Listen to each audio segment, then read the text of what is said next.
Minhas senhoras e meus senhores, muito boa tarde ou boa noite, consoante o local de onde nos estiverem a escutar. Muito obrigado pela vossa presença, agradeço aos membros da academia, presença, agradeço aos demais participantes, também a respectiva presença.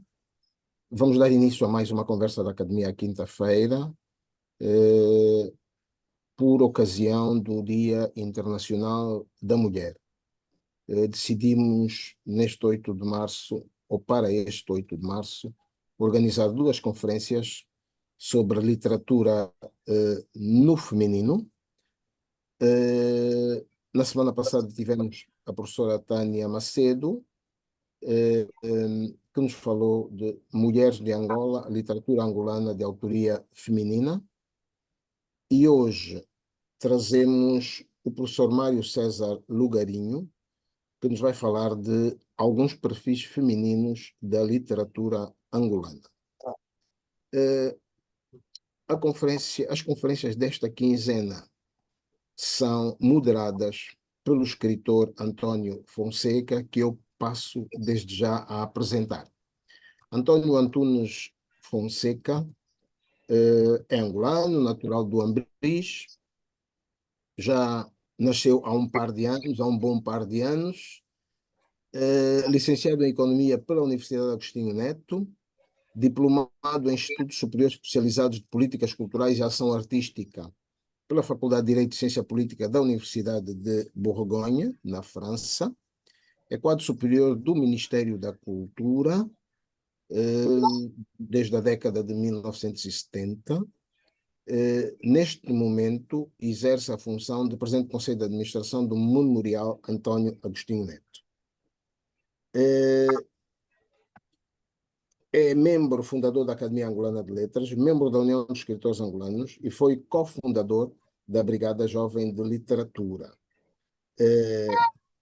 Poeta, ensaísta, escritor, publicou Raízes sobre os quicongos de Angola, Poemas de Raiz e Voz, Crônica de um Tempo de Silêncio, Contribuição ao Estudo da Literatura Oral Angolana, Histórias e Memórias Desancoradas, Contos de Antologia, Contos da Nossa Terra e Primo Narciso e outras histórias.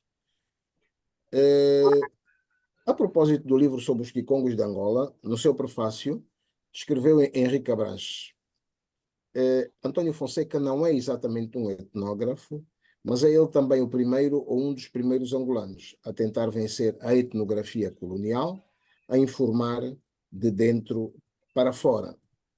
Refere-se aqui à endogenia presente nos conhecidos trabalhos de António Fonseca. É jornalista, esqueci-me de o mencionar antes. Iniciou a atividade jornalística em 1976, na emissora católica de Angola, hoje Rádio Nacional de Angola. Desde 1978, realiza e apresenta o programa Antologia, dedicado à recolha, estudo e divulgação da tradição oral. E por isso mereceu vários diplomas ao nível da Rádio Nacional de Angola e também o diploma de mérito do Ministério da Cultura, por este importante trabalho que vem desenvolvendo em prol da literatura oral, portanto, um trabalho pioneiro de mais de 4 décadas. Ora bem, já recebeu vários prémios. Os mais importantes são, vou mencionar 3: Prémio Literário Cidade de Luanda, em 2011. E 2011 é para António Fonseca um ano de destaque. O prémio, depois, nesse mesmo ano, recebeu o Prémio Nacional de Jornalismo na categoria de rádio. E em 2017 recebeu o Prémio Nacional de Cultura e Artes na modalidade de literatura. Aliás, temos aqui hoje 2 premiados portanto, neste Prémio Nacional de Cultura e Artes na disciplina de literatura. Então, eu passo desde já a palavra ao nosso confrade António Fonseca para apresentar o nosso conferencista e dirigir os trabalhos a partir de agora. Fonseca. Muito obrigado, prezado Presidente. Muito boa noite a todos e, particularmente, ao nosso conferencista de hoje. Me vai falar de alguns perfis femininos na literatura angolana. Trata-se do professor Mário César Lugarinho. Mário César Lugarinho é professor titular da Universidade de São Paulo na área de literaturas africanas de língua portuguesa. Saúde, particularmente. É investigador do Conselho Nacional de Desenvolvimento Científico e Tecnológico desde 2001. É investigador corresponsável com a Inocência Mata do projeto Literatura Colonial Portuguesa, além da Memória do Império, projeto que tem financiamento da Fundação para a Ciência e Tecnologia. É investigador colaborador do Centro de Estudos Comparatistas da Universidade de Lisboa e colaborador do Instituto de Literatura Comparada Margarida Roça, da Universidade do Porto. Foi professor visitante na Universidade de Lisboa e na Universidade de Macau, no primeiro caso entre 2013 e 2019, e no segundo de 2020 a 22. Melhor, 2015 a 2016. Tem licenciatura em Letras, feita em 1989, especialização em Teoria Literária em 1989, igualmente, isto pela Universidade do Estado do Rio de Janeiro. Tem mestrado em 1993 e doutoramento em 1997 em Letras pela Pontifícia Universidade Católica do Rio de Janeiro. Fez estágio de pós-doutoramento na Faculdade de Letras da Universidade Federal de Minas Gerais entre 2002 e 2003 e na Universidade de Lisboa entre 2012 e 2013.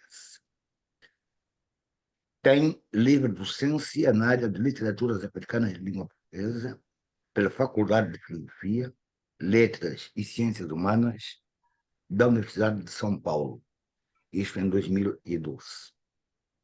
Foi professor associado do Instituto de Letras da Universidade Federal Fluminense, tendo atuado nas áreas de literatura portuguesa e literaturas africanas de língua portuguesa, entre 1994 e 2007. Publicou Manuel Alegre, Mito, Memória e Utopia, em Lisboa, pela Colibri, isto em 2005. Manaus que me carrega, isto em Manaus, UEA Edições, em 2012. Rotas das Literaturas Africanas de Línguas Portuguesas, Curitiba, 2022. Possui também experiência na área de letras, com ênfase em literaturas africanas de língua portuguesa e literatura portuguesa, principalmente com os seguintes temas: estudos comparados de literaturas de língua portuguesa, estudos pós-coloniais, estudos culturais e estudos do género. A questão do feminino na literatura angolana, sob diversas perspectivas possíveis, é um tema que tem merecido um grande interesse dos estudiosos da matéria, cujos trabalhos têm ajudado a melhor compreender, a partir da literatura, a própria sociedade angolana e sua evolução mais recente, e particularmente quanto ao que se prende com o seu universo feminino. Quanto a este tema, já vários investigadores se pronunciaram, dentre os quais Maria Nazaré Soares Fonseca, que abordou o discurso poético da autoria feminina, Inocência Mata, que se debruçou sobre produções de autoria feminina, Carmen Tindó Ribeiro Seco, que chama atenção para a significativa presença de mulheres no cenário literário angolano após os anos 80, e Tânia Macedo, que, na última semana, abordou Mulheres de Angola, a literatura angolana da autoria feminina, e nos dá um percurso histórico na terra. Estamos hoje, como todos já sabemos, com o professor Mário César Lugarinho e a conferência Alguns Perfis Femininos na Literatura Angolana, o que, desde logo, lança-nos a expectativa de uma diversidade de assuntos a serem tratados pelo nosso ilustre conferencista. Passo, pois, a palavra ao professor Lugarinho. E a palavra é sua, professor, por favor. Muito obrigado pela apresentação. Eu quero agradecer o convite da Academia Angolana de Letras por essa oportunidade de estar aqui apresentando uma breve reflexão que começou para mim há muitos anos atrás, pelo trabalho que tive em conjunto durante muitos anos e muito fértil com a professora Laura Padilha, que acho que é aquela que no Brasil iniciou os estudos sobre a produção, não apenas da produção feminina, na literatura angolana, mas, sem dúvida alguma, aquela que deu sempre atenção às questões ligadas ao feminino na literatura angolana, desde o início da sua trajetória nas literaturas africanas.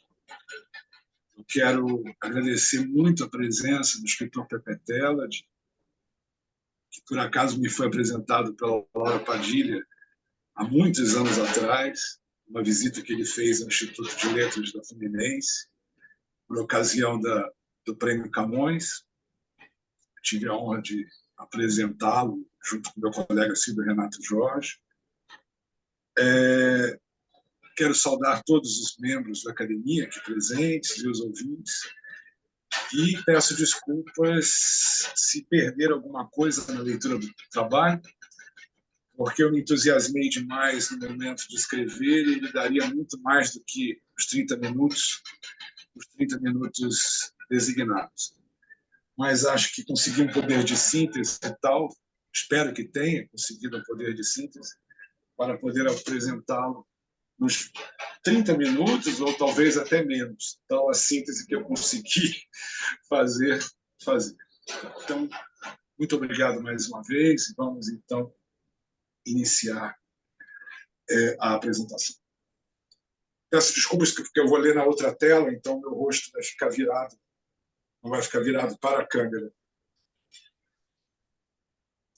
A fim de começar, não posso deixar de apontar que meu primeiro contato com a poesia africana em língua portuguesa se deu através da leitura do primeiro volume da antologia temática organizada por Mário de Andrade, cujo título está submetido ao feminino, A Noite Grávida dos Punhais, no qual a gravidez biológica, por ser uma condição exclusivamente feminina, apresentava uma expressão de esperança e, consequentemente, de futuro, na medida em que, nesse volume, vários tópicos temáticos foram desenvolvidos por meio de signos referentes ao corpo feminino, como o tema da terra e a africanidade, ou a ele são endereçados, ou a ela são endereçados a mãe, o amor, a infância.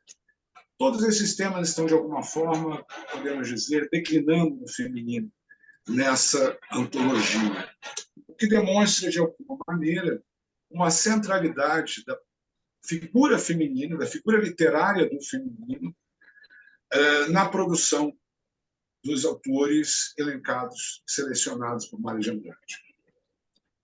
Seja como metonímia ou metáfora, a mulher, constituída principalmente em textos de autoria masculina, é um signo bastante funcional. Permite agregar sentidos, muitas vezes contraditórios, fosse no tempo colonial ou no tempo da pós-independência. Apesar de não participar do sistema literário angolano, ouso partir de uma evocação da poesia de Noêmia de Souza, que pode muito bem servir de epígrafe a esta apresentação, na qual destacado do poema Sangue Negro, em seus primeiros versos. A minha África misteriosa, natural, minha virgem violentada, minha mãe. Nesses versos, a poetisa moçambicana sintetizava, através do feminino como metáfora, o continente africano, a virgindade perdida e a maternidade incontornável. Dessa forma, a terra, a violência colonial e a produção de futuro estavam concentradas nessa imagem dessa mãe África convocada por Noêmia. E será dessa maneira que, recorrentemente, não apenas a literatura moçambicana, mas também a angolana, cabo-verdiana, são tomense e a guineense irão, a princípio, desenvolver o tema do feminino. De forma geral, essa síntese parece destacar as formas de representação do feminino, tanto nos termos coloniais, desde pelo menos Enga Muturi, em Angola, de Alfredo Troni, que, levada de sua terra natal, é escravizado no Luanda. Troni, no entanto, não construiu uma personagem unicamente como vítima do sistema colonial. Muturi é reconhecida na narrativa como uma hábil negociadora que, diante dos obstáculos, conseguia ascender socialmente na estrutura social dos tempos coloniais e nela, na estrutura social, foi se acomodando. Muturi parece ser a síntese e protótipo de outras personagens que seguirão a ela nas narrativas do século XX, já com autores comprometidos com uma angolanidade literária, como Assis Júnior, no primeiro momento, e mais tarde aqueles que virão a consolidar a literatura angolana, como Agostinho Neto, Arnaldo Santos, Geoffrey Rocha, Pé de Almeida, ou, em especial, Andino Vieira.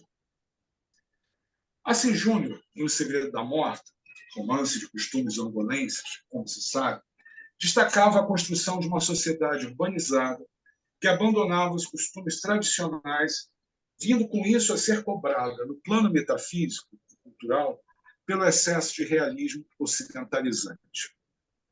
A proposição parece ser um desdobramento da narrativa de Troni, ao mesmo tempo que se desdobra na produção seguinte das narrativas dos autores efetivamente comprometidos com a construção da literatura nacional.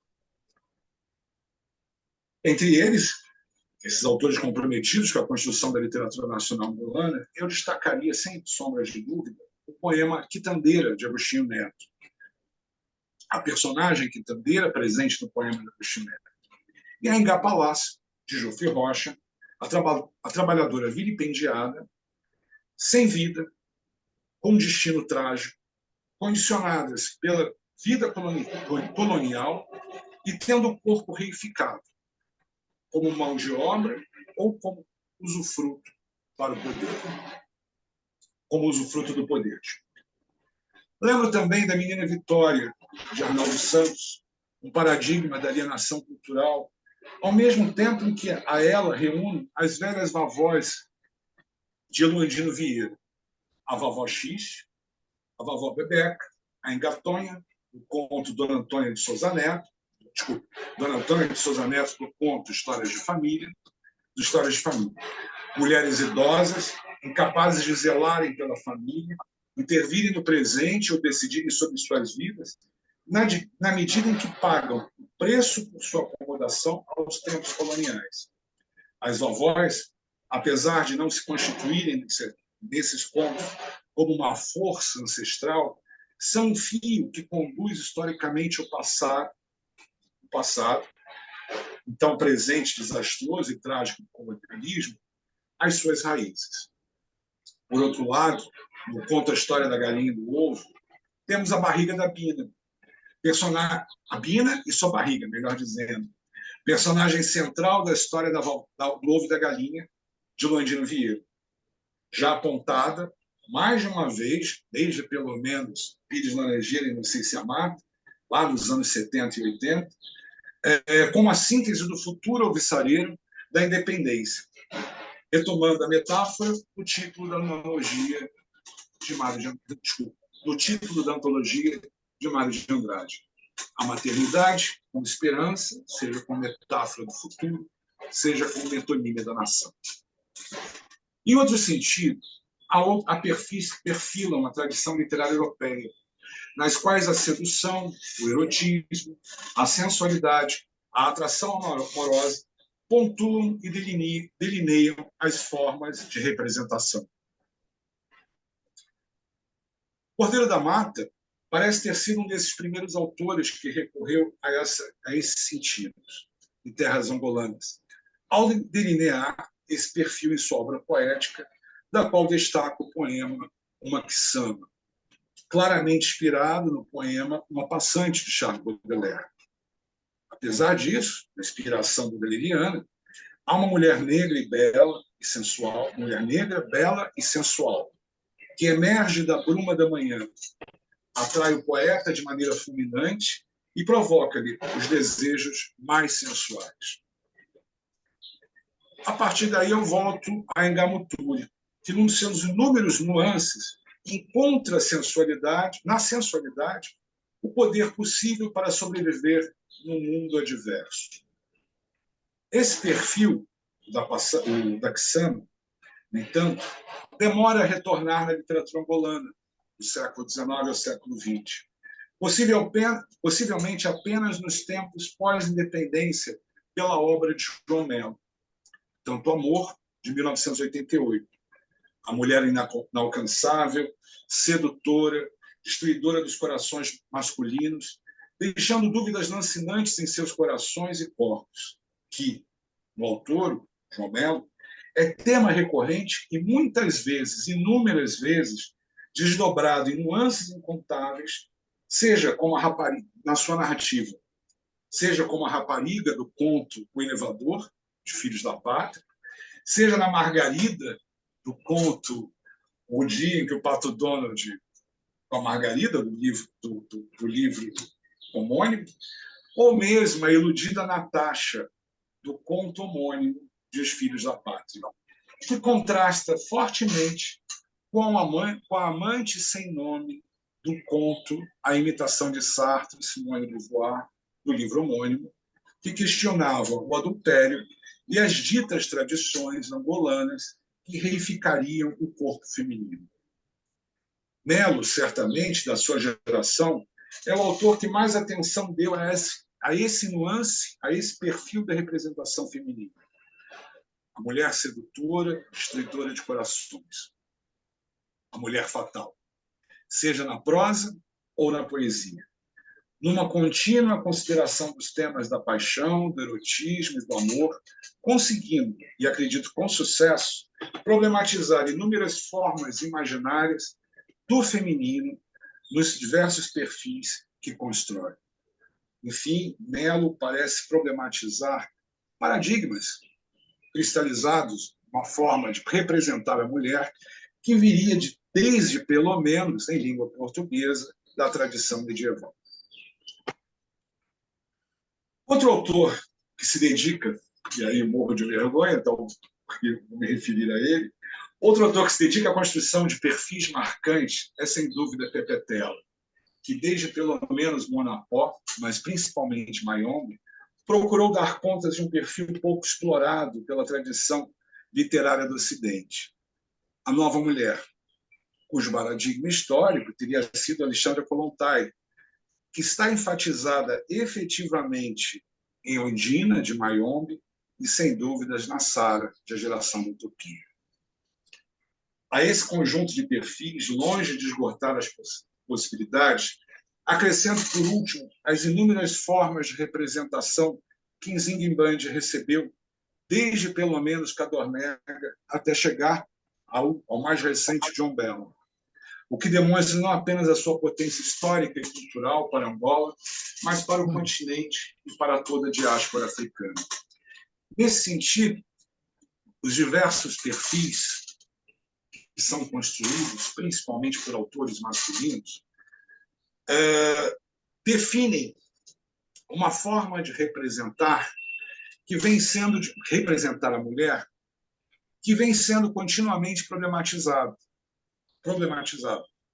Sem dúvidas, as formas mais antigas não podem sobreviver às formas mais recentes, frente às formas mais recentes da existência do feminino em pleno século XXI. É preciso percebermos que elas estão, de alguma forma, deixando evidente que a forma como nós, homens, pensamos essas mulheres, ou projetamos a imagem dessas mulheres, ou criamos o imaginário dessas mulheres, não corresponde de forma alguma a essas mulheres, a todas as mulheres reais com as quais nós convivemos a cada dia e cada vez mais celebramos a sua autonomia. É isso. Eu peço desculpas que acabou sendo mais rápido do que eu imaginava, mas acho que eu cortei tanto todas as citações, as referências, mas estou aberto aí à discussão. Em resumo, eu procurei estabelecer algumas linhas de compreensão dos perfis, especialmente daqueles mais recorrentes, para tentar mostrar como eles estão correlacionados com a história e com a cultura angolana, mas também como eles vão sendo superados gradativamente no processo de desenvolvimento dessa literatura. Peço desculpas se a síntese foi excessiva, mas estou disponível para qualquer questionamento que possa vir. Obrigado, professor Lugadinho, por esta exposição sintética, mas bastante profunda. De todo modo, antes de eu dar a palavra a todos os participantes, e o próprio professor disse que, longe de esgotar os perfis, queria recordar um perfil que nos faz muita falta vê-lo referenciado. Isto por uma poética de Jorge Macedo, em poemas como Mulher Negra, Pisar de Bombom, né? O perfil da mulher batalhadora, aquela que luta pelo sustento da família, ontem e hoje. Ontem, enfim, tem mulheres camponesas, operárias, etc. E hoje, comumente, pelas mulheres zongueiras e outras operárias. Portanto, esse é um perfil muito importante que sugiro ao professor Lugarinho, numa próxima oportunidade, analisar se vale a pena. Eu sugeriria Não, está... que é, Desculpe a réplica. e que para nós é muito gratificante ver este perfil reconhecido. Até porque a sociedade angolana tem na mulher esse reconhecimento da mulher batalhadora, da mulher de luta, dos outros dias, ontem e hoje, né? Portanto, era a minha sugestão e para uma abordagem futura, evidentemente, né?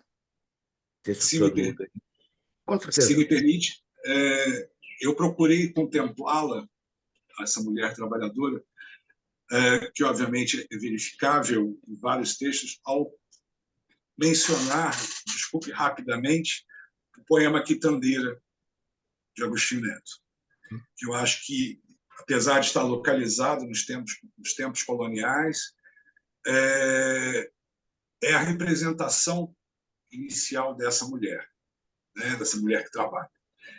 E que eu diria que luta contra todas as possibilidades numa dimensão que Neto dá a ela bastante grande, porque ela não é só aquela que vive para o seu sustento dos seus, é aquela que está destituída de vida por um sistema que é oprimido. E ela está lá, vendendo ao sol as suas laranjas, mesmo maquinalmente, mostrando, vejam o que fizeram de mim. Né? As reversões todas que essa imagem terá ao longo do tempo, né? É algo a ser verificado com melhor atenção em muitos autores. Não estava a pôr em questão, professor Lugadinho, por amor de Deus. Estava apenas a fazer uma sugestão. Assim, eu acredito que a síntese tenha ficado tão sintética que passou rápido e eu não pude desenvolver. Eu acabei não desenvolvendo. Sem qualquer problema, por amor de Deus. Dou agora a palavra aos participantes. Alguém quer fazer o uso da palavra? Não tem. João Fernando André já está inscrito. João Fernando André, por favor. João Fernando André. Acho que bem, saudações aos acadêmicos, saudação especial ao professor Mário pela abordagem interessante e o ângulo no qual percorre para esta comunicação é realmente interessante, porque acaba por fazer um corte sincrônico também da própria historiografia literária, mas o final da comunicação é de veras interessantíssimo. Traz ali algo é dali que vai surgir a minha questão.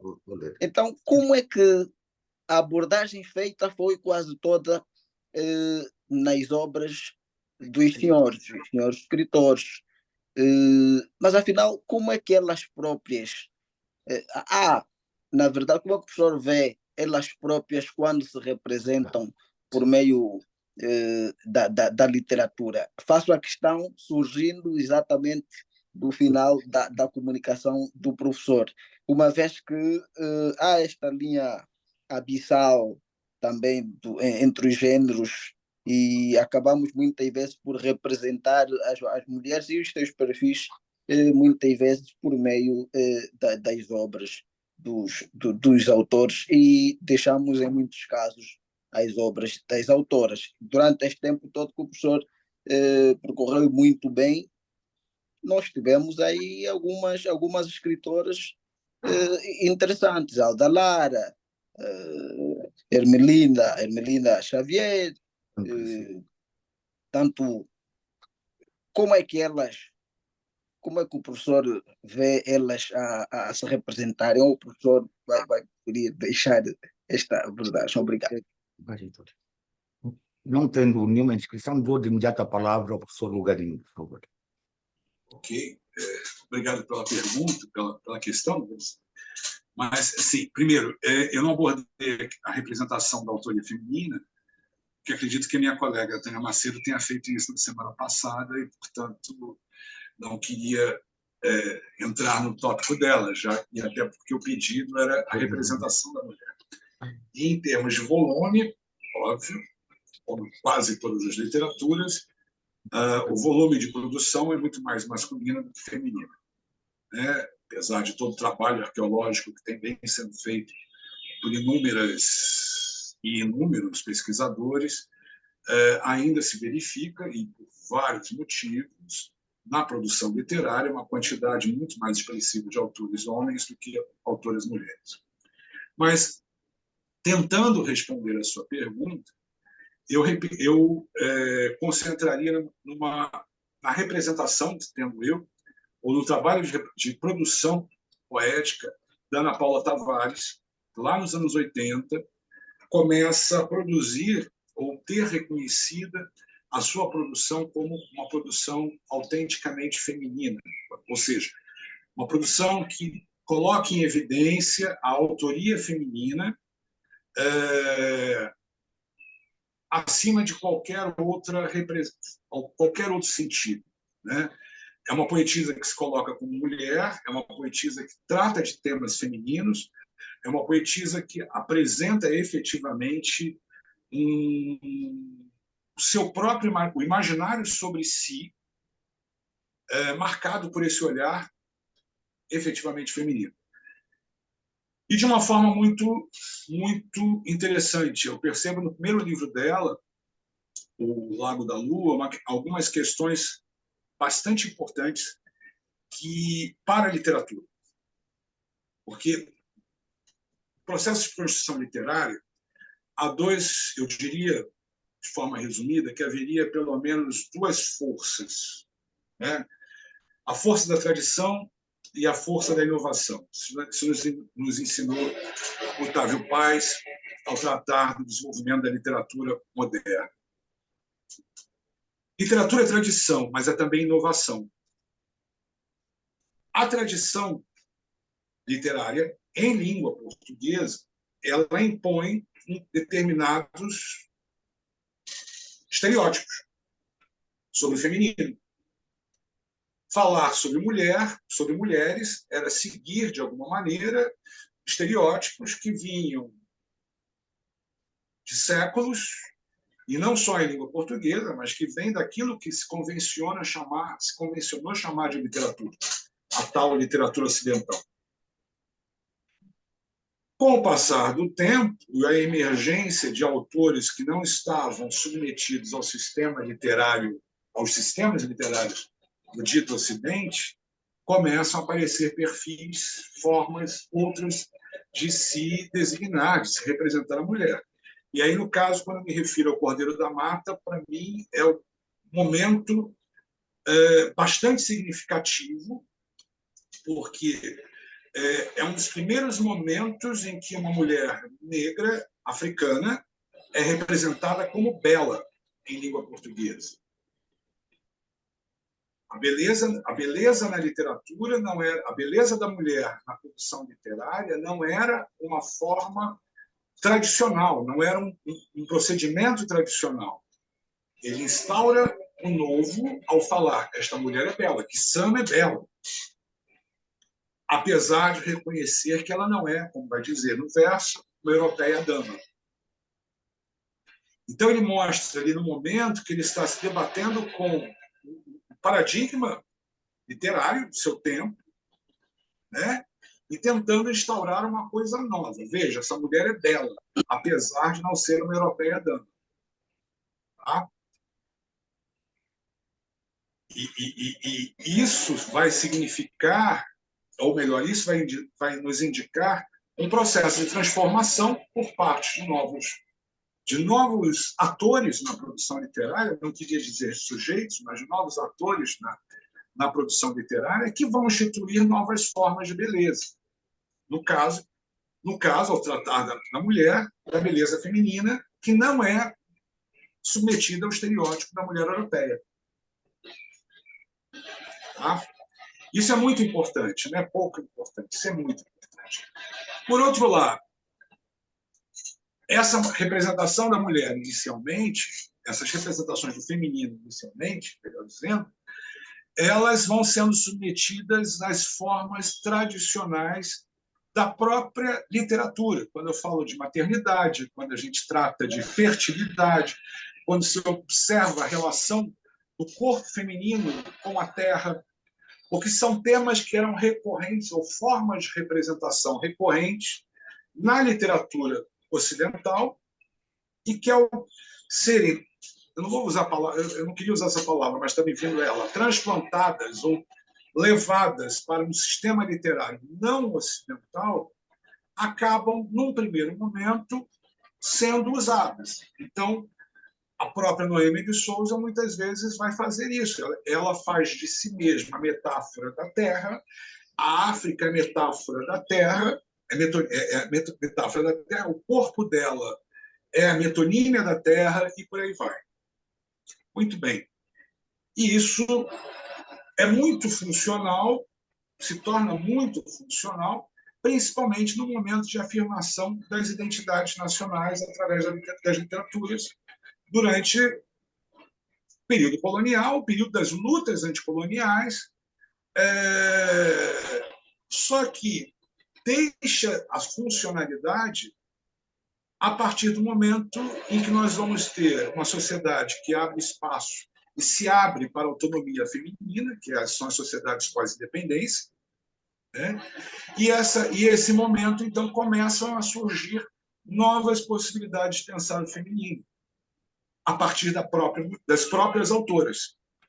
Essas autoras, e aí eu vou sintetizar essas autoras em Angola com a Ana Paula Tavares, vão mostrar essa passagem.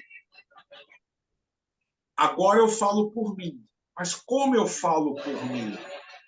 É um discurso que ainda não existe, ou que até então não existia, e que precisa ser reinventado, ou melhor, precisa ser literalmente inventado por elas. Esse é um processo curioso, porque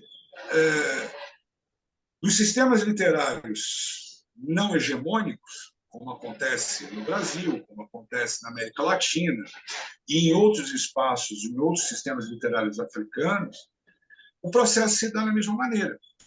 Vejam o caso da Paulina Chiziane, que num primeiro momento foi rejeitada pelos próprios moçambicanos. Ela escreve mal, não parece literatura. Né? No primeiro momento, há uma rejeição do Moçambique à produção da Paulina Chiziane, porque ela escrevia de uma outra maneira. Né? Então, não era só uma questão de conteúdo, era uma questão de forma, principalmente. Essa forma é a forma que vai se verificar como a forma possível que ela encontra para marcar a diferença entre a fala dominante da tradição, que é masculina, contra aquilo que é inovador, que é a fala da inovação feminina. Então, esse processo vai acontecendo em todos os espaços. Se pensarmos, por exemplo, no caso brasileiro, da emergência da literatura da Clarice Lispector, que lá nos anos 40 era completamente diferente de tudo que se fazia, e se torna, de alguma maneira, tudo que se fazia em termos de literatura, e que se torna, de alguma maneira, um paradigma para a produção feminina de mulheres que vão seguir a ela. E aí podemos dizer, constituindo até uma tradição de uma literatura feminina. Então, há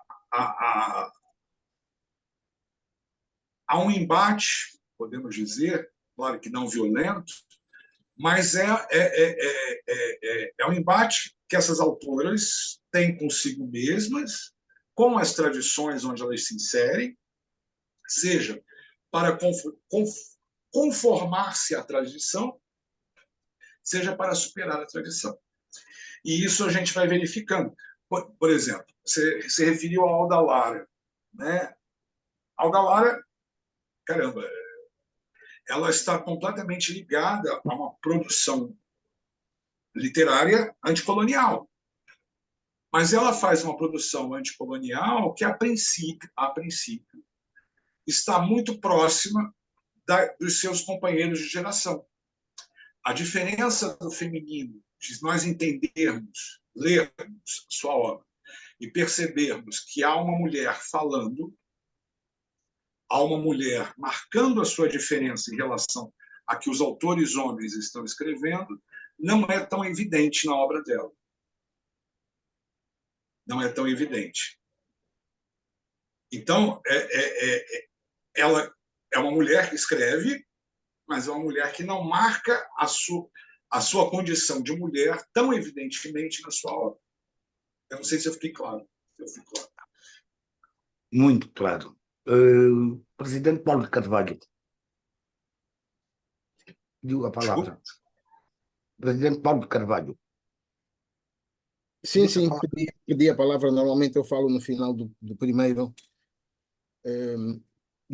grupo de intervenções. Bom, desta vez a coisa está como está. Ok, então eu quero agradecer a comunicação apresentada pelo professor Lugarinho e queria, se calhar, facultar também alguns subsídios, não é? Porque esperamos que o texto seja encaminhado depois ao editor da revista Academia, que é exatamente o moderador desta quinzena, o escritor António Fonseca, para depois incluirmos também o texto na revista da Academia. Eu iria começar pela menção feita à mulher trabalhadora, e aqui eu gostaria de mencionar Deolinda Rodrigues, já citada, mas Deolinda Rodrigues também gostaria de mencionar no que respeita à poesia de libertação também. Portanto, ela também está presente. Aliás, nós temos vamos publicar um livro que ainda não saiu por dificuldades financeiras, está há 2 anos, mas este ano vai sair com toda a certeza, um poema inédito de Deolinda Rodrigues, intitulado África,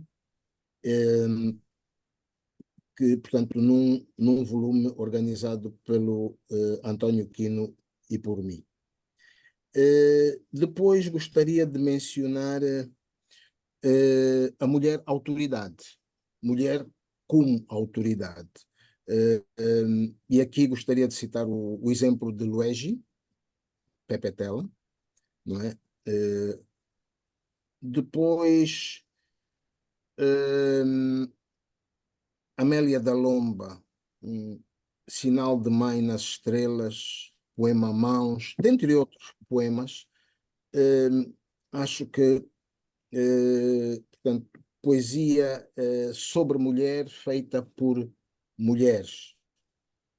E, para além de Amélia da Lomba, gostaria de citar, ao nível da nova geração, pronto, e por isso menos conhecida, Cíntia Gonçalves, é Marquita 50, usa o pseudônimo Marquita 50 na obra Simetrias da Mulher. Ela diz as simetrias da mulher. E pronto, eram apenas estes contributos que eu queria prestar. Uma vez mais, muito obrigado pela presença e pela intervenção. Obrigado. Enquanto não tenho inscrições, vou ler aqui algumas mensagens. Já vai havendo mulheres a escrever sobre a sua visão da mulher angolana. Aproveitando ela estar presente aqui na sala, sugiro esta leitura. Sandra Pulson, Mukwamilele, Pane da minha avó. Isto saiu em 2023 pela Perfil Criativo. Olha, está aqui a Sandra, a nossa frente. Só observa a mensagem. Então.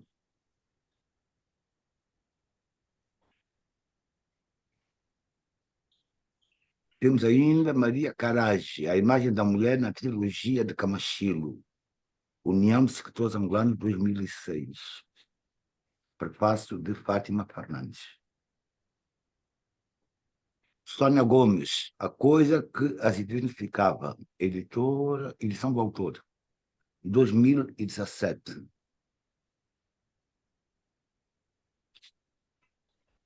Eu tenho um comentário sobre o livro Mukwamilele, Mulher de Panos, já era isso.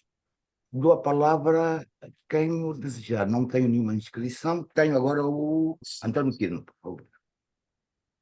António Quirino.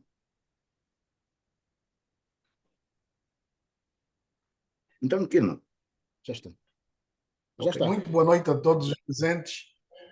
Boa noite especial aos membros da academia e ao conferencista de hoje. Gostei muito embora tenha chegado ligeiramente atrasado, mas gostei muito desse perfil que traça das escritoras angolanas, não é? Portanto, esse perfil muito masculinizado, não é? Pelo olhar, mas muito feminino na descrição dos detalhes de como elas elaboram a sua escrita.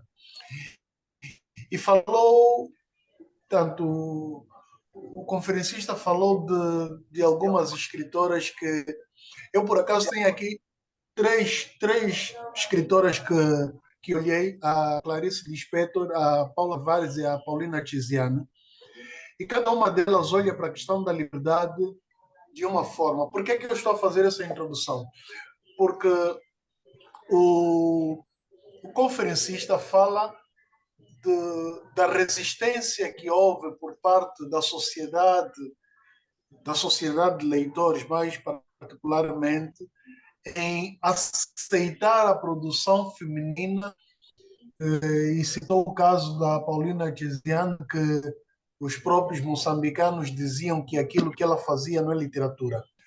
Ora, cada uma delas, na verdade, olha para a questão da liberdade como uma espécie de luta. Por exemplo, a Clarice fala que liberdade é pouco. A ideia de devemos resistir. A Paula Tavares diz que não desista mesmo que o fardo seja pesado. A Paulina Tiziana diz que a vida é como a água, que o caminho. Então, aqui surge a minha dúvida. Será que elas, as três, e outras mulheres que traçou no perfil, se adaptam a esse molde que a sociedade cria, em que elas se devem encaixar? Elas criaram o seu próprio molde e estabelecendo um novo paradigma a partir desses novos moldes. Portanto, eis a minha questão. Mais uma vez, agradeço bastante essa preleção, essa conversa muito estimulante. Obrigado. Sou de Mário César Lugarinho. Por favor, tem a palavra. Obrigado pela questão. Eu espero... o seu som não ficou muito claro, seu áudio não ficou muito claro para mim.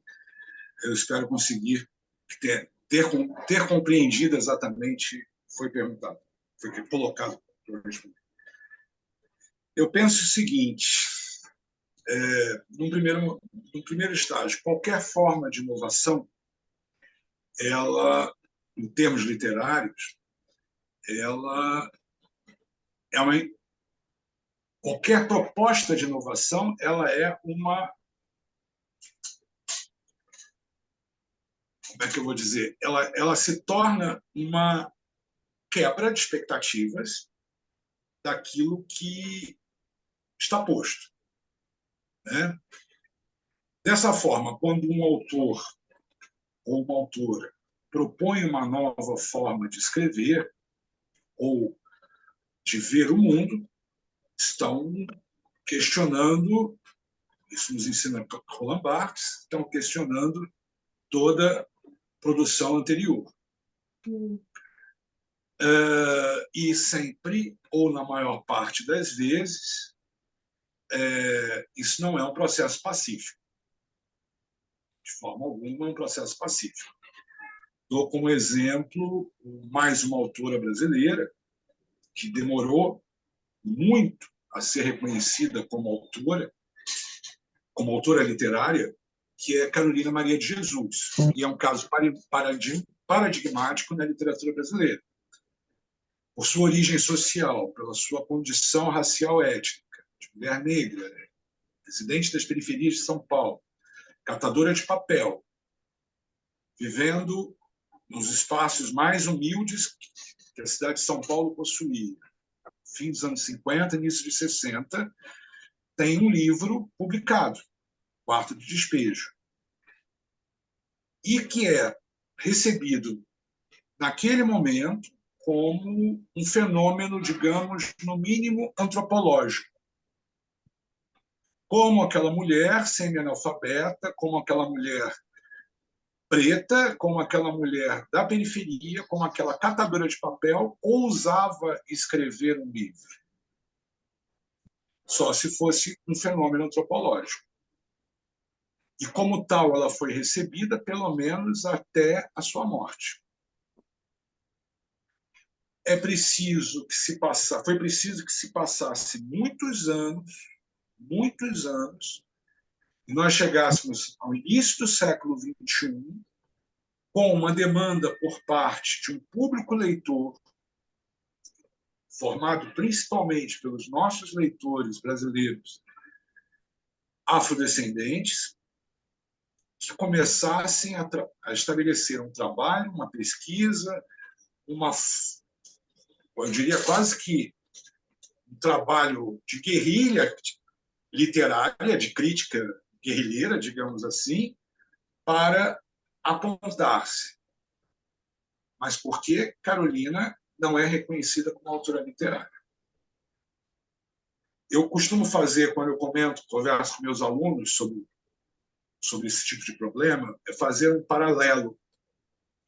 Normalmente se questiona que Carolina Maria de Jesus não seria uma autora literária porque ela não dominava a língua portuguesa, a gramática da língua portuguesa. E que, portanto, seu livro e seus outros livros estavam cheios de problemas gramaticais.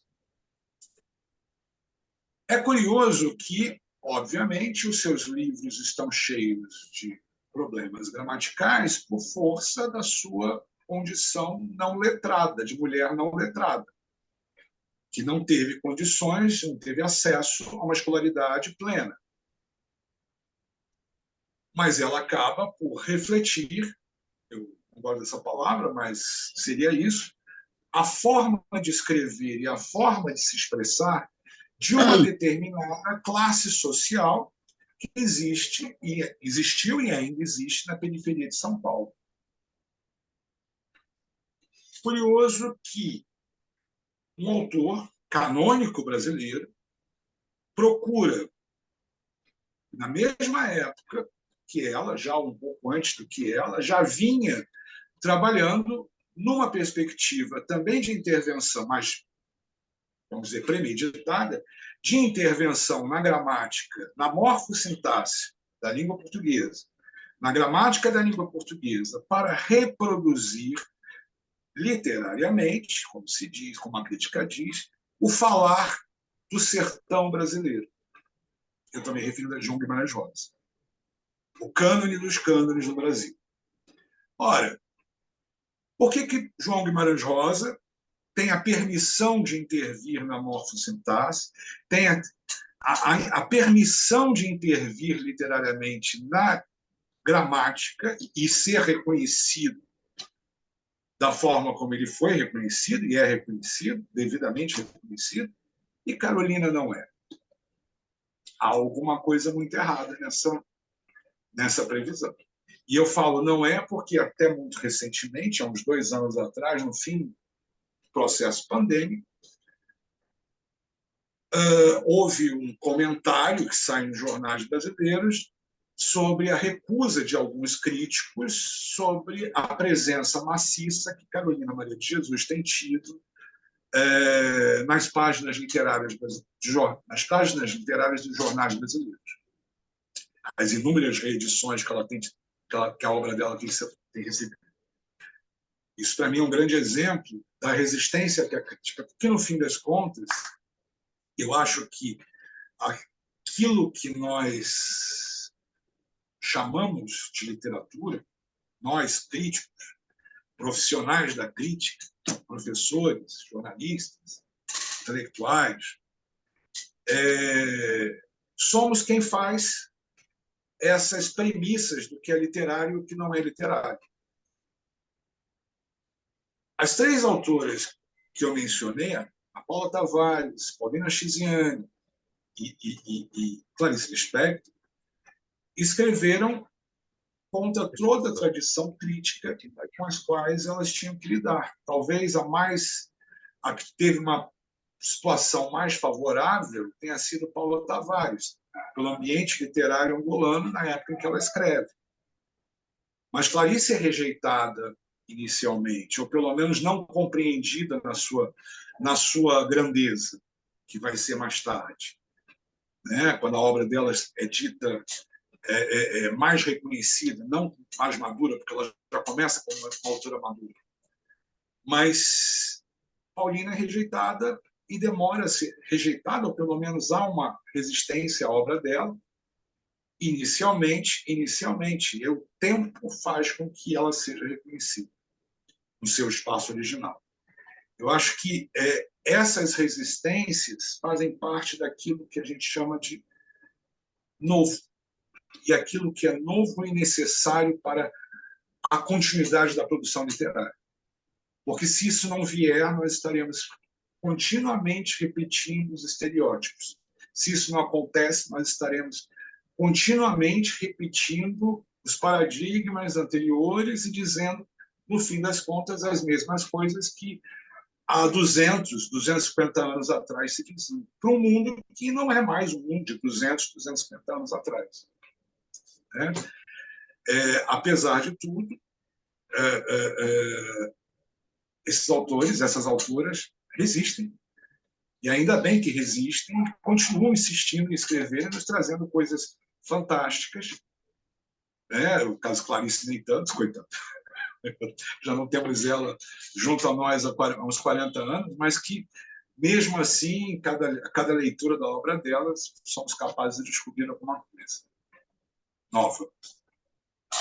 Espero que eu tenha respondido, se eu não escapei demais da pergunta. Não tenho nenhuma inscrição no momento. Também não tenho mais nenhuma mensagem. E só por favor, desculpe, só uma correção do que eu disse. Eu me referi ao Lago da Lua como o primeiro livro da Ana Paula Tavares, não, é Ritos de Passagem, desculpe. A Inocência Matos está escondida assistindo isso, a apresentação, e ela me mandou a correção, e eu vi, meu Deus, que lápis foi esse? Ritos de Passagem. Consulto o presidente sobre o que fazemos. Bom, normalmente num caso destes, nós pedimos a algumas pessoas para emitirem a sua opinião, não é? Porque, de facto, nós temos várias pessoas presentes. Temos Sandra Poulsen, por exemplo, temos Tomás Lima Coelho. Carmen Eh, Tindol. pode ser que queiram dizer alguma coisa. Carmen Tindol, sim, a Carmen e a Inocência estão off, então, portanto, não sei. Mas não sei, se calhar começaríamos por uma senhora, Sandra Poulsen, não sei se quereria sugerir alguma coisa. Sandra. Não, eu estive um bocado atenta, mas também estava. Boa noite a todos. Eu realmente, quanto à escrita de mulheres, faço uma certa distinção entre a escrita de mulheres e a escrita de mulheres para mulheres e dos homens para as mulheres. Eu não acho muita graça quando os homens escrevem sobre nós, porque se referem muito à parte erótica portanto, não A faz muito o sensualidade, meu não? género, não é? Não faz muito o meu género. A sensualidade, Eh, não? diga? A sensualidade, não. Exatamente, exatamente. Eu acho mais interessante quando, até quando é a própria mulher que faz de personagem homem e fala dela própria, portanto, é mais sensual, é mais agressivo. Agora, é mais agressivo. Quanto aos homens, não faz muito o meu género. Eu gostei realmente da preleção do professor e muito obrigada por tudo e à academia e obrigado ao Tomás pela lembrança deste meu livro. Espero que um dia esse livro venha parar a Angola. É o problema do costume, os livros não circulam, livros publicados em Angola estão em Angola, os livros publicados em Portugal estão em Portugal, os livros publicados no Brasil ficam no Brasil. Pronto. Que, embora a língua seja comum, mas eles pouco circulam, à exceção se for do Pepe Tela, o Pepe Tela está-me a ouvir. Se for do Pepe Tela ainda circulam, né? Agora, de nós, há Vinícius, portanto, não conseguimos mesmo. Isto depende de muita coisa e depende dos editores. E quanto a esse livro retrata realmente vidas de mulheres.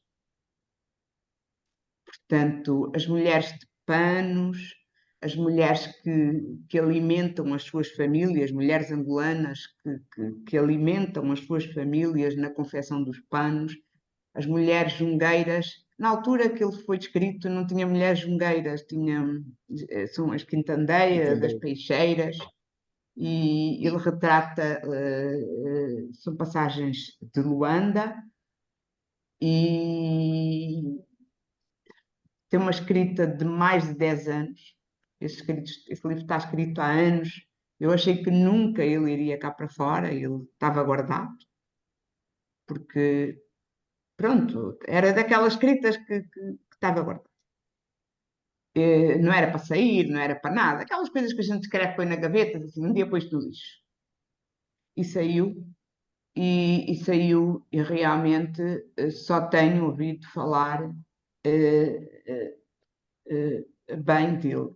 E é realmente um livro de mulheres. Um livro que fala das mulheres angolanas, daquela ligação, eh, daquela ligação das mulheres angolanas com, como é que é dizer, com o seu parceiro, portanto, aquela mestiçagem, a mulher negra, a mulher negra angolana, com aquele marido branco que ela tinha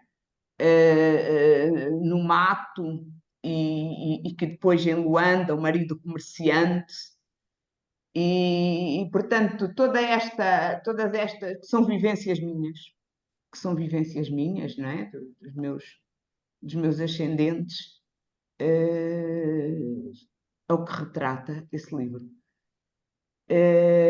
Pronto, e quanto a isso, eu acho, como eu lhe disse, temos que falar mais nas nossas mulheres angolanas.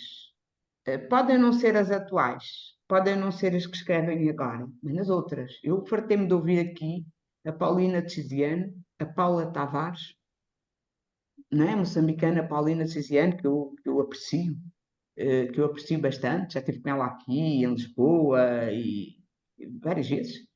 E a Paula Tavares, e aí acabou. Não tem mais ninguém. Não pode ser. Temos que transpor barreiras. Temos que transpor barreiras. E há realmente mulheres aqui, em Angola, que têm escritas também muito boas. Que têm escritas muito boas, não é? E que têm, falou-se também na Amélia da Lomba, que eu aprecio também, mas tem muitas mais. É preciso recordar que há muitas mais e que precisam também de vir, né? De vir à ribalta, de vir à ribalta. Já que os homens estão a falar de nós, então falem das outras. Porque é que barraram aí? Obrigado por tudo. Boa noite. A intervenção da Sandra Pulson suscita-me recorrer aqui a algumas notas que eu tinha. Maria Nazaré Soares Fonseca diz, em O Discurso Poético de Autoria Feminina, cito, ultrapassando os limites e as barreiras de género impostos às mulheres, as escritoras, poetas e prosadoras começam a ocupar lugar de destaque, rompendo com o quadro predominante masculino no cânone angolano, à medida que elas se posicionam a respeito da condição feminina, das questões da nação e imprimem, com seus processos criativos, a marca da diferença. Inocência Mata ressalta quanto às produções de autoria feminina, uma mudança de tendências que pode ser avaliada nos títulos de poemas. A conotação engajada característica dos anos 50 e 60 e visível entre Testamento, Mamã Negra, de Alara, que é substituída por títulos como Sabores, Odores e Sonhos, de Ana de Santana, uma das primeiríssimas. E ainda que, a partir de 1985, acentua-se uma inovação e impacto no sistema literário angolano, com uma feição poética que aglutina as proporções coletivas com as percepções dos lugares subjetivos da vida, das fases esconsa do ser, uma percepção de teor sensorial, quero dizer, e outros traços peculiares das produções em poemas e prosa da escritora Ana Paula Tavares. Ela trilha uma poética e narrativa que abriram caminhos para as novas presenças femininas dos anos 90. Finalmente, Carmen Tindó, que está aqui conosco, chama a atenção para a significativa presença de mulheres no cenário literário após os anos 80. E podemos comprovar a sua afirmação, segundo a qual se funda uma nova dicção para o discurso poético feminino. Portanto, temos muito pano para mangas. Felizmente, as autoras vão escrevendo, enfim, às vezes não publicando, porque o nosso mercado editorial é o que sabemos, não existe, na verdade. O que definhou desapareceu completamente, mas havemos de encontrar formas de divulgação de uma ou de outra forma. Pergunto se alguém quer fazer o uso da palavra. Eu queria sugerir que o autor de Luege, Pepe Tela, eventualmente, caso queira dizer alguma coisa, e o Tomás Lima Coelho. Não sei se algum dos dois quer. O Tomás já adianta. Pepe Tela, não sei, devido ao problema, se quer, quer ser o primeiro, quer falar primeiro. Primeiros cotas, primeiros cotas. Ok. Então, por favor, Pepe Tela, sendo assim. Tenho muito pouco a dizer sobre o assunto.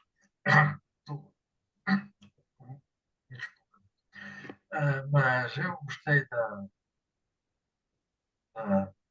chamamos assim, da intervenção do nosso conferencista de hoje. Chamou a atenção para uma série de problemas, de facto. E é um problema que não está resolvido aqui. Obviamente, essa questão da literatura no feminino, né? Já houve um tempo em que se debateu bastante isso, mas realmente o que acontecia é que havia só homens praticamente na sala, né?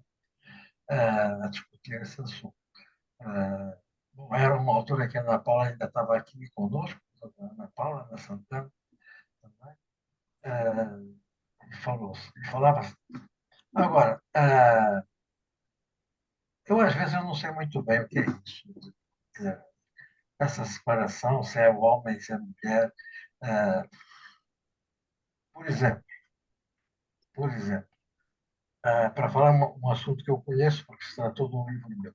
Quer dizer, o Lege, quando foi publicado no Brasil, foi uma edição estranhíssima da Nova Fronteira, mas a Nova Fronteira, que era uma editora até com prestígio, com história, assim, estava na fase de transição, a passar para o mercado árabe. Ali uma confusão qualquer. E o livro saiu sem nada, era um livro puro só. Sem nada, sem uma explicação qualquer sobre o autor, etc. Bom, então, eu, por acaso, na altura estava na Alemanha e recebi, através de amigos, uma carta de uma senhora, suponho que era senhora, ou talvez jovem, não faço não sei, americana, norte-americana, que estava ocasionalmente no Brasil, deram-lhe o livro, leu o livro, e então escreveu a carta para dizer que estava muito interessada em traduzir o livro, porque era muito importante para as mulheres negras americanas, etc. E, portanto, imaginava o autor, imaginava como uma bela mulher africana, sensual, não sei quanto e tal. Bom, aquilo que a Sandra falou exatamente ao contrário, né? Quer dizer, ela, como mulher, achava que o livro foi escrito por uma mulher. Bom, e eu acabei por responder, a dizer que estava interessado em traduzir o livro, podia fazer a experiência, mas que, por acaso, não é? Eu não era mulher, não era negra, não é? E até tinha barba. Bom, perdeu imediatamente o interesse em publicar, em traduzir o livro para inglês. Portanto, quer dizer, essas coisas, não sei bem. Mas, por exemplo, não são só os homens que falam de sensualidades das mulheres, etc. A Ana Paula Tavares está cheia disso. Toda a poesia da Ana Paula é uma poesia sensual. Oh, Carmen Lúcia.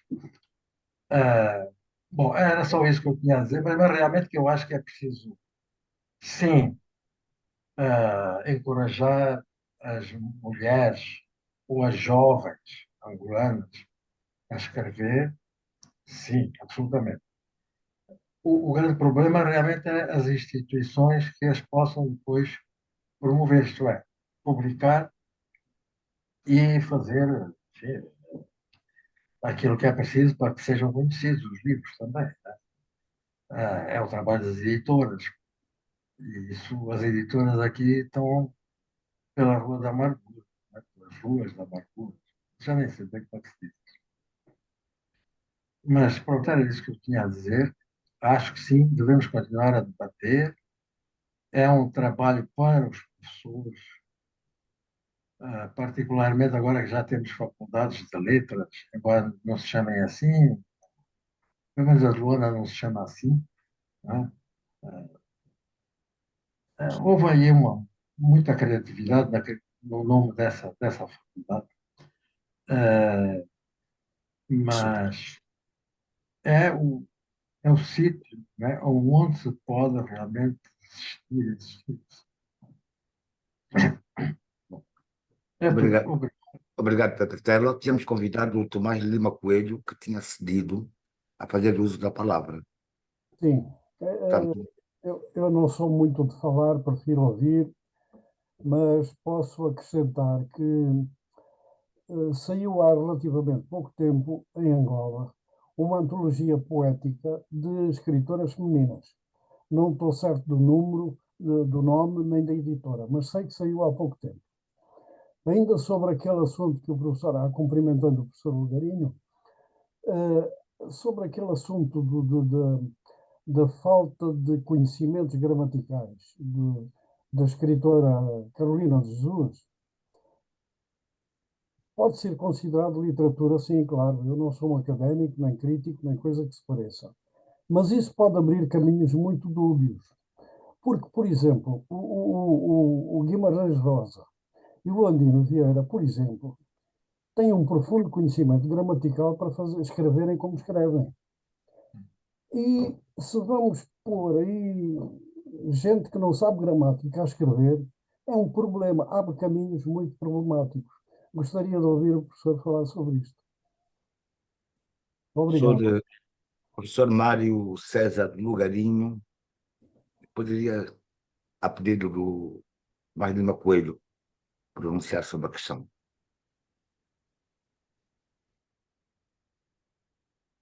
Está sem som. E depois também a professora Carmen Tindó Seco também. Está sem som, o Lugarinho? Já tem. Ok. Tá, já.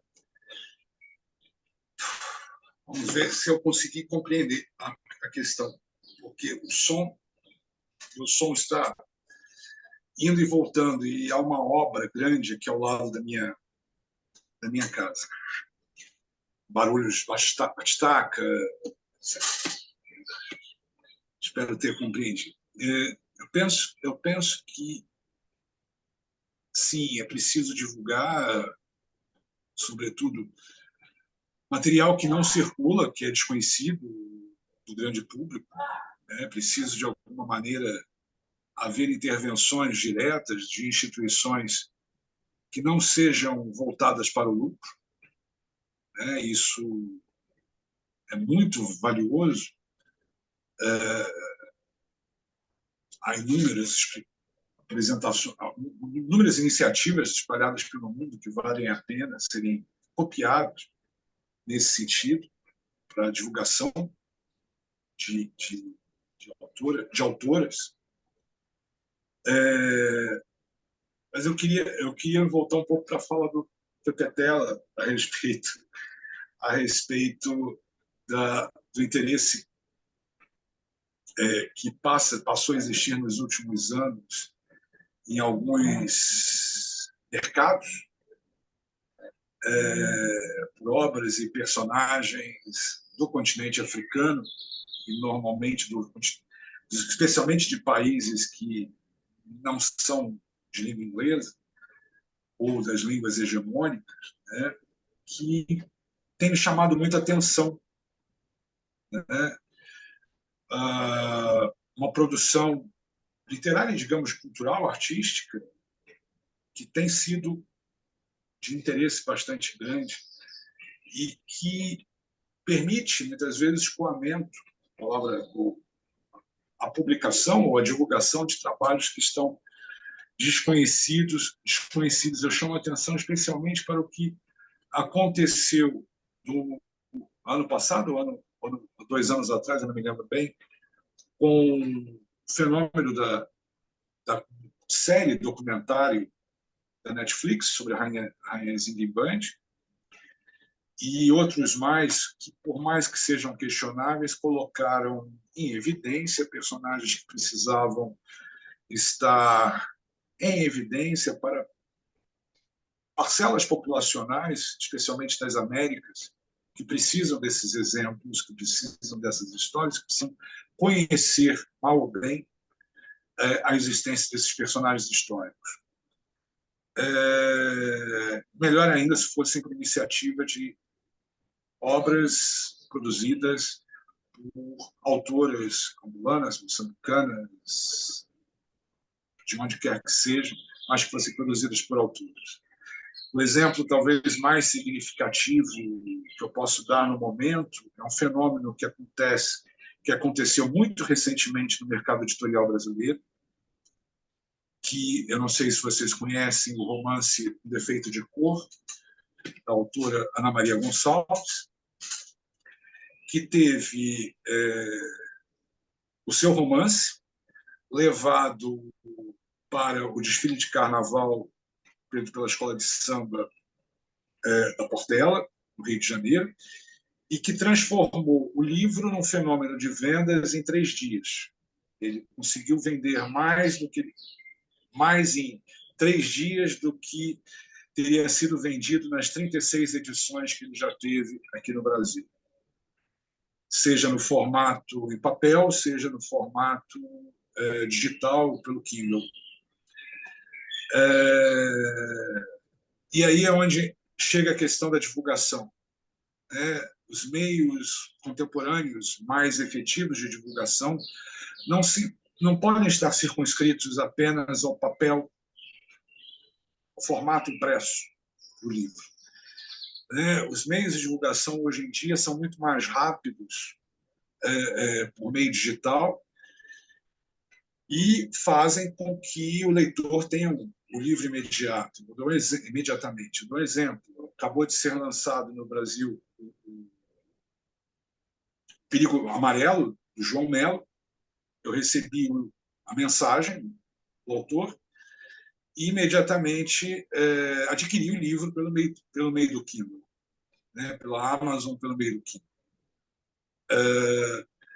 Esses meios são os mais rápidos e que, de alguma forma, passam por cima das barreiras alfandegárias, das barreiras de transporte, das barreiras das taxas de importação, de exportação que existem e que permitem a divulgação. Então, esforços desse tipo são sempre bem-vindos, acho eu. E com relação ao que a Sandra havia comentado, e principalmente também aquilo que o Pepe Tela comentou, eu me lembro que um dos textos mais bonitos que eu li na minha vida, que me marcou profundamente como leitor, foi a autobiografia ficcional do imperador Adriano, escrito pela escritora francesa Marguerite Yourcenar. E, sinceramente, eu acho que ninguém teria conseguido entrar na alma masculina como aquela autora entrou. Eu não penso em barreiras de gênero, eu penso barreiras de gênero para a escrita. Sem dúvida, uma mulher consegue escrever melhor sobre um homem do que um homem é capaz de escrever sobre uma mulher. Isso sem dúvidas alguma. Mas a sensibilidade de um homem, se ele escapar dos estereótipos, se ele escapar das armadilhas dos estereótipos, e aí os estereótipos são da sensualização, por exemplo, do corpo feminino, consegue produzir coisas incríveis. É possível produzir coisas incríveis. Eu não acho que o feminino seja uma exclusividade das autoras femininas, mulheres, nem que o masculino seja uma exclusividade dos autores homens. Afinal de contas, literatura é ficção, sobretudo, seja na forma da poesia, seja na forma da prosa. E é possível, se eu fosse um escritor, eu me inventar uma narradora, me inventar como uma personagem, assim como uma escritora é capaz de se inventar como um personagem masculino, como um narrador masculino. É a capacidade, sim, de escaparmos dos estereótipos, de fugirmos aos estereótipos, que faz com que a sensibilidade realmente aflore, produza obras de arte incríveis que são produzidas por muitos, né? Muitos autores, escritores, artistas, que seja. Eu espero ter chegado a alguma questão, uma resposta, mas é isso que eu penso. Obrigado, professor Bugarinho. Temos convidado a professora Carmen Tindó a pronunciar-se. Carmen. Carmen, Boa noite. por favor, Carmen. Aqui ainda é boa tarde, né? Eu peço desculpas, eu entrei atrasada porque tive um compromisso e, infelizmente, não pude ouvir a palestra, só peguei o finzinho da palestra do Mário. Então, queria cumprimentar todos e, justamente quando o Pepetela falou, eu tive vontade de externar a minha opinião, porque realmente a mulher em todas as sociedades, né, ela foi subalternizada, essa coisa toda, mas acho que muitas conseguiram suplantar essa subalternização, né, e se colocar criticamente. Em termos literários, eu fico pensando, por exemplo, uma obra como a do Guimarães Rosa, o estilo dele, será que as pessoas não acham que é feminino por causa da sensibilidade? Então, uma mulher também não poderia escrever de uma forma mais contundente, e a gente vê, né, nessa poesia, essa batalha falada do Jean, muitas mulheres fazendo críticas, mesmo na literatura angolana, né, a Deolinda Rodrigues teve um papel importante, quer dizer, eu ainda tenho uma visão assim da literatura, às vezes eu acho que eu já estou fora da época, porque me interessam aqueles textos, como Roland Barthes coloca, né, que me fazem levantar os olhos do papel e refletir sobre a vida, quer dizer, aqueles textos que me tocam profundamente, tanto numa questão política, né, como, por exemplo, a Paula Tavares trouxe toda a questão da sexualidade da mulher, da importância da mulher também ter o prazer de ser mulher e não a mãe África ou a companheira de luta, né? Mas o que me importa no texto literário é esse trabalho estético e ético que mexem com o ser humano. Porque, nesse ponto, eu acho que eu sigo um pouco o Guimarães Rosa, como o Mário falou, né, que é um dos nossos autores preferidos, que existe é o Homem Humano, Travessia. Então, eu acho importante essa luta das mulheres, né, de discutir essa questão toda, mas às vezes eu fico um pouco cansada, porque eu acho que porque eu acho que, como o Mário colocou, né, o importante é ultrapassar os estereótipos. E tudo aquilo que repete muito acaba caindo num estereótipo. Então, eu acho que a gente tem, na literatura angolana, autoras como a Amélia da Lomba, que trabalha num sentido mais existencial e que discute outras questões. A própria Paula Tavares começa falando dos gostos da terra, do prazer dos frutos, do prazer sensual das mulheres, mas ela tem também um trabalho com os mitos, sabe, ouvir os outros, trazendo os provérbios, e também se preocupa com a arte, não é? Que ela tem poemas em que ela fala da arte em geral, da importância da sensibilidade das palavras, da delicadeza. Muitos dizem, o texto da mulher tem que ser mais delicado. Será? Eu acho que há autoras que têm essa delicadeza e outras não, e há homens que têm uma escrita também delicada dos afetos, né? E aí eu ultimamente tenho trabalhado muito com as várias artes e a questão do afeto, mas o afeto não como emoção apenas, o afeto como aquilo que toca o coração do humano. E eu acho que tanto a literatura do homem, da mulher, eu adorei quando a Paulina, no dia 8, colocou de uma forma bastante crítica, né, toda a questão da sexualidade dividida dicotomicamente. Por quê? E aí ela fala até de um terceiro sexo, de um quarto sexo, e propõe, né, uma revolução nessa coisa dicotômica, porque eu acho que a metafísica ocidental dividiu o mundo, né, dualisticamente, é isso ou aquilo. E por que que não são as duas coisas, né? Então, eu acho que o importante são todos os autores que tocam pela linguagem, pelo trabalho estético e ético, e principalmente no mundo de hoje, em que eu acho que as pessoas ficaram muito na tecnologia e com a pandemia estão esquecendo o lado humano, que é tão importante. Aí, às vezes, eu estou me sentindo já no século passado, quando os jovens dizem que isso já era, né? Eu acho que não pode ser. Eu acho que o ser humano, não que ele seja o centro do mundo, eu acho que os animais, as plantas, e a Terra está reclamando isso, é preciso, né, que haja um cuidado com o meio ambiente, mas eu acho que a importância dos afetos dos seres humanos e da consciência política, né? E em Angola há autoras, mulheres com essa consciência política que é tão importante, a consciência estética e a consciência política. Eu penso assim. Obrigada e prazer em ver todos. Obrigado, Carmen. Fonseca, peço desculpa. Sim. Queria aproveitar, peço desculpa. Uhum. Estamos já a preparar as conferências para abril e temos uma proposta para abril, falta-nos uma. Pronto, temos que ter duas, né? Porque nós juntamos as temáticas por quinzena. E não sei se a professora Carmen Tindó estaria disponível para uma conferência no próximo mês. Em abril? Num dia à sua escolha, 4, 11, 18 ou 25, sobre Eu esta vou ver temática. porque eu me aposentei, mas, como diz o meu irmão, não parece, porque eu ainda estou Ah, com 9 orientandos toda hora. E em abril a gente tem uma mostra de cinema no Museu de Arte Moderna, eu ainda tenho que ver as datas com eles, ok.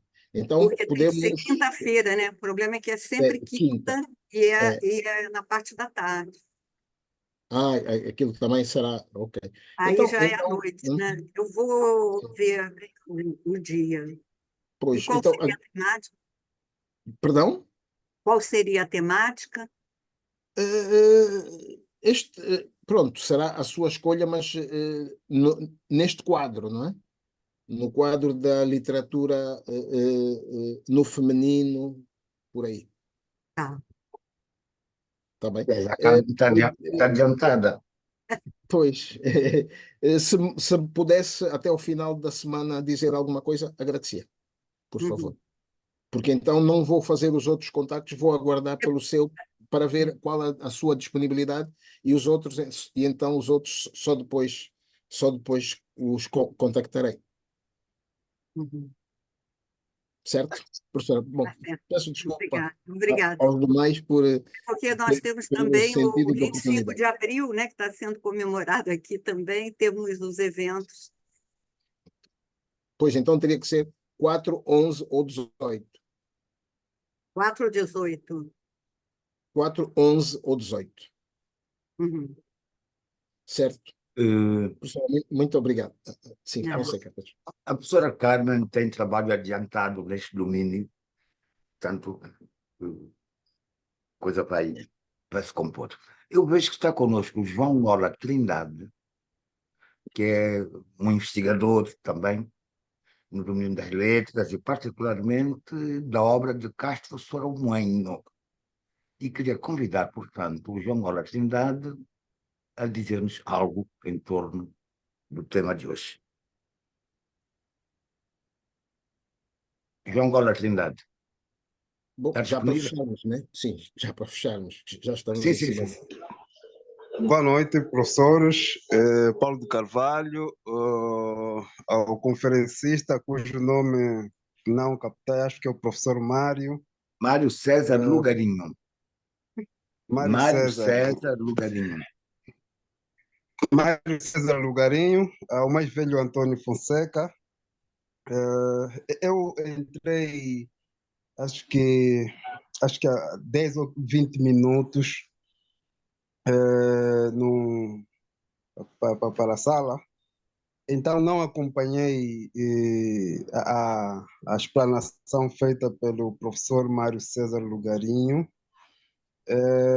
de maneiras que a única contribuição que eu poderia dar para este tema é através de uma questão sobre o próprio conceito de literatura feminista.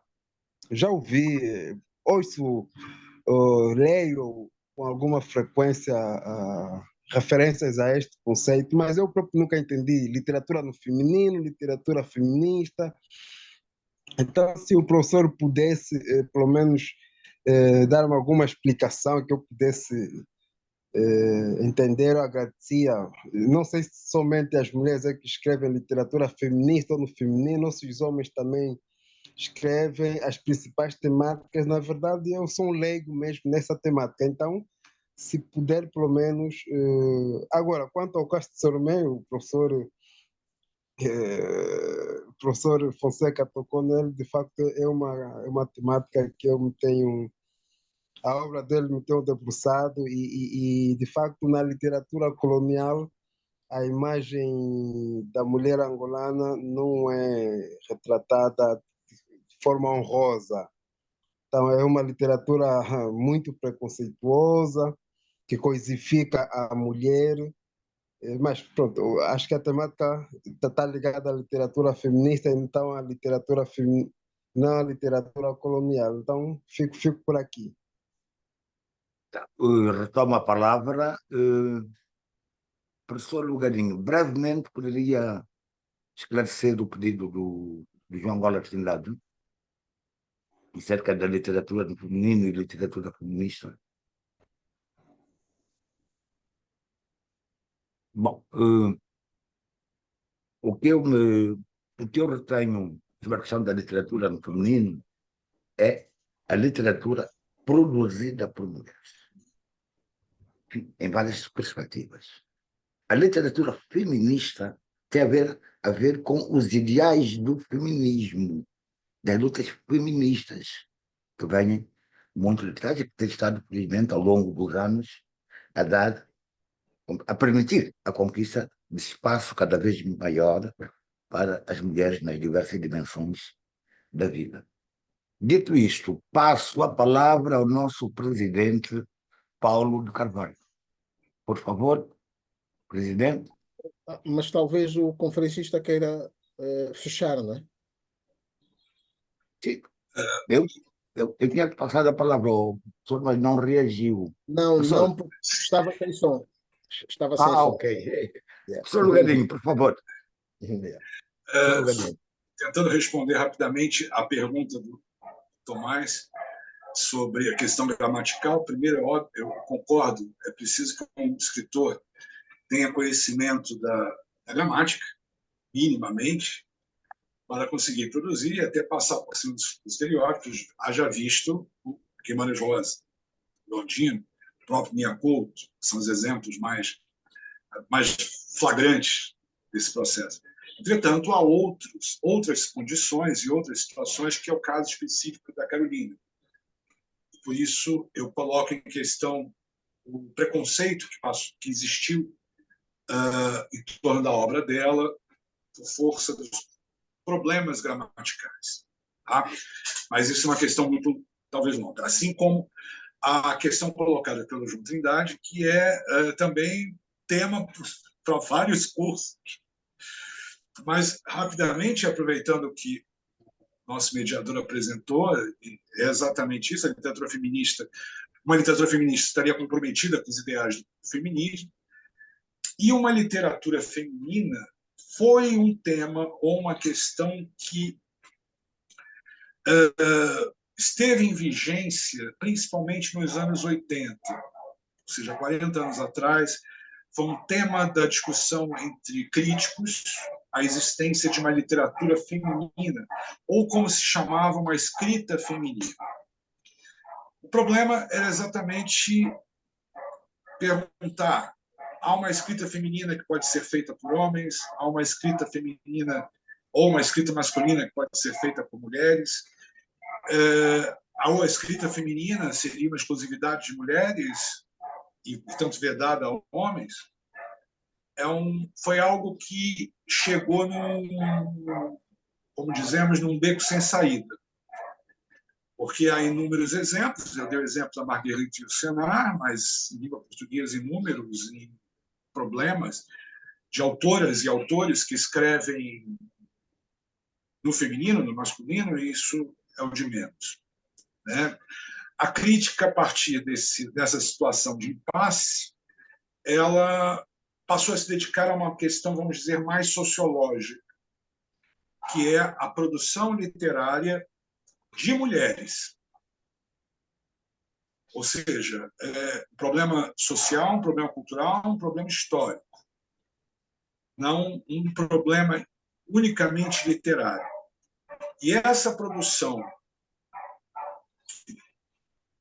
de mulheres confronta uma questão literária, que é a formação dos cânones, dos quais estão alijadas, ou estavam alijadas, a maior parte das escritoras mulheres. Então, a questão não saiu da esfera, vamos dizer, textual, saiu da questão textual e passou para a esfera social e cultural. Porque, no nível textual, nós estamos falando de uma produção que, a princípio, se coloca como ficção, e, portanto, como ficção, seja na forma poética ou em prosa, ela se manifesta independentemente do sexo biológico do autor. E, com isso, torna-se um grande problema se definir o que vem a ser uma literatura feminina, uma literatura masculina. Exatamente. Por que uma autora não pode se apresentar de maneira beligerante, uma forma que seria típica, ou que é considerada típica masculina? Por que não? E por que o excesso de sensibilidade estaria vedado ao masculino? O excesso de sensibilidade e exclusividade do feminino, das mulheres? Não, estamos repetindo estereótipos com isso. Então, a questão se voltou para uma questão, repito, mais social, mais cultural, mais histórica, a fim de questionar a formalização dos cânones. E, com isso, fazer com que os cânones deixassem de ser excludentes e passassem a ser mais amplos e cada vez mais alargados, a ponto de poder produzir ou ser pensado, vamos dizer, de maneira mais múltipla, não apenas marcado por determinadas questões que a tradição acabou por definir, principalmente considerando a produção vinculada à classe social, né? Ou seja, as elites culturais letradas é que produziam o cânone, ou que reconheciam o cânone, e isso, elites culturais, sociais, econômicas, que estabeleciam o cânone para pensar a formação desses cânones de maneira mais ampla, tentando incluir outros elementos ou outras qualidades, outras características, que não apenas isso. Tá? Essa, de forma muito, muito, muito resumida, é o que eu posso dizer para você. Portanto, a expressão literatura feminina ou masculina, isso já foi abandonado pela crítica. Hoje, pelo menos há uns 30 anos, só se trata de literatura de mulheres, tá? Ou literatura de homens. Bom, muito obrigado, professor Lugarinho. Agora sim, passo então a palavra ao nosso presidente, Paulo Carvalho. Sim, Por favor, senhor. presidente. Com certeza, obrigadíssimo. Cá estamos. Eu estava também com o microfone desligado. Ora bem, vamos agradecer então a presença e a ação das nossas principais figuras de hoje, o professor Mário César Lugarinho e o escritor e jornalista António Fonseca, que é o diretor-geral também do Memorial António Agostinho Neto, de onde nos fala.